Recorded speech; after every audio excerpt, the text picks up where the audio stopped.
Quem já colocou a masculinidade em questão, né? Quem já problematizou, tentou trazer a masculinidade, o próprio masculino em questão, né? E aí, nesse caso, colocar o masculino em questão não é propriamente no sentido pejorativo, como talvez possa soar aí para alguns, mas no sentido de que colocar a masculinidade em questão é considerar as incertezas, as inquietações e, sobretudo, a ignorância sobre aquilo que constitui a base de formação da minha própria masculinidade. Ora, por que é importante refletir sobre o masculino, considerando essa base formativa? Ora, exatamente porque a masculinidade, ou seja, tudo aquilo que estrutura a masculinidade é que orienta o nosso olhar, a maneira como interpretamos e a partir daí nos relacionamos com o outro, com o mundo, com o feminino, com o outro masculino, ou para além da visão binária, com a diversidade de gêneros, né? Ou seja, colocar o universo masculino em questão é estabelecer essa relação autofilosófica no sentido de ter um olhar a mais a respeito desse universo, no sentido de identificar aquilo que talvez, e considero hoje muito mais, seja muito mais ilusório do que real, seja muito mais crenças do que verdade, né? Por exemplo,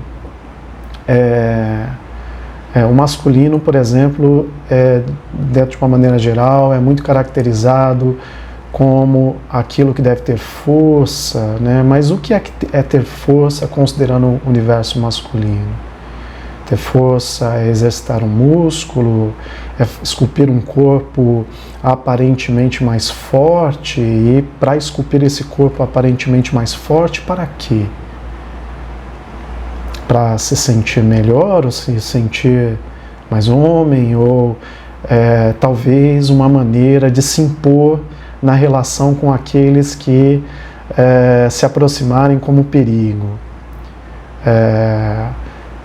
Ou seja, o masculino também tem uma relação com essa capacidade de prover, de defender, né?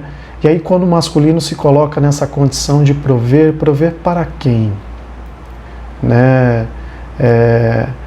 É muito interessante considerar que essa postura de que cabe ao masculino prover talvez nos dê uma falsa ideia de que tenhamos qualquer poder sobre o outro. Afinal, se eu sou aquele que sou capaz de prover para você, meus filhos ou minha esposa, ou eu diante da relação com outro masculino, o poder me pertence de prover e não a você.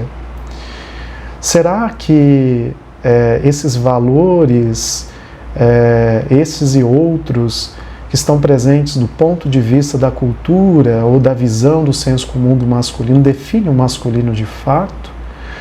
Ou será que estamos diante da possibilidade de refletir sobre o masculino muito além dessa visão fálica, muito além dessa visão restrita à área fisiológica, né?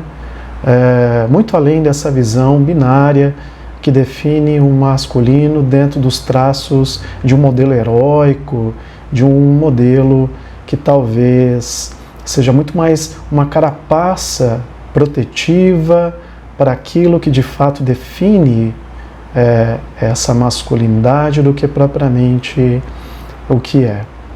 Então, um convite para refletir em torno dessas questões na atualidade.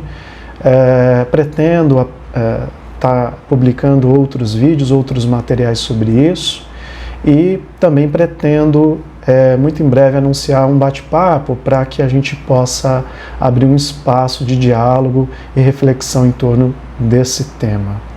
Tá bem? Por hoje é isso. Muito obrigado pelo espaço. Espero que vocês se sintam provocados a refletir. Certamente essa não é uma reflexão que pertença somente àquilo que definimos estritamente como masculino, mas está aí aberto para todo indivíduo humano, independente da definição fisiológica ou de gênero, né? Então, vamos colocar o masculino em questão? Considero que essa é uma questão fundamental na atualidade. É isso.